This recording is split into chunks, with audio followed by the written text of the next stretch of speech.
જય ગૌ માતા।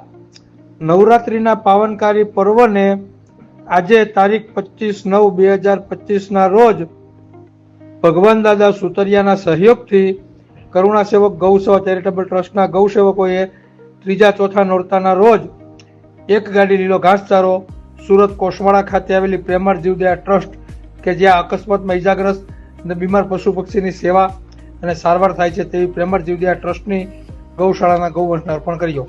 જય ગૌ માતા, જય ગોપાલ।